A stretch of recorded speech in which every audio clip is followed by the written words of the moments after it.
Target ang mga masiselang isyu ng lipunan na sangkot ang ilang mga ahensya ng gobyerno at mga personalidad. Hihimayin ang iba't ibang mga isyu, balita at usapin. Puntirya ang mga tiwali at ilalantad ang mga mali sa pamahalaan. Walang sasantuhin. Tamaan na ang tamaan. Kung salot ka sa bayan, sapul ka ni Rex Cayano sa Target On Air. Oras hatid sa inyo ng Grand 88 Gaming Corporation. Ayun, kaya pala hindi ho natin makakausap si Governor Dong Padilla ng Camarines Norte, ha? At habang namamahagi po siya ng tulong doon ho sa mga mangingisda, abay nakikinig po ang taga-Cam Norte. At nagpapasalamat po kayo mga taga-Camarines Norte dahil yung Office of the Provincial Agriculturist o yung OPAG sa pamumuno po ni Engineer Almirante Abad at saka po si Ma'am Melanda Jerez.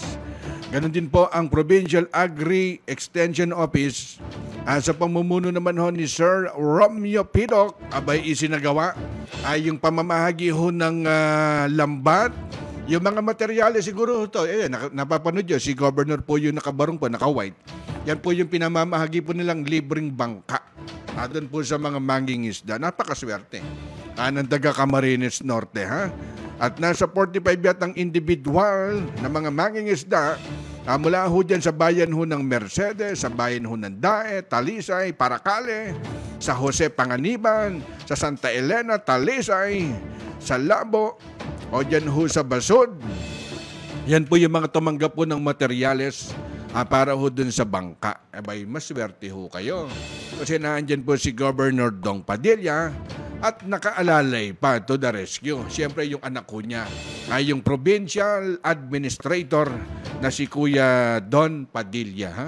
Siguro bukas at makakausap po natin si Governor Dong Padilla ng Camarines Norte. Ganun po kalawak yung programa ho natin. At bukas din kakausapin naman natin yung Governor po ng Sulu Province. Pag sinabing Sulu, para bang yung iba'y lulutang ho doon, ha? Oras hatid sa inyo ng Grand 88 Gaming Corporation.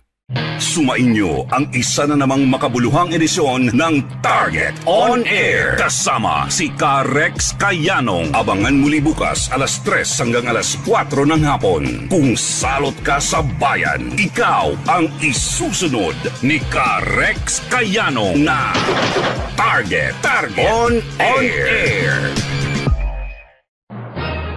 Nangunguna sa balita, impormasyon, musika, komentaryo at serbisyo publiko. Ito ang DZME 1530. Una sa kanan, ang himpilang may paninindigan.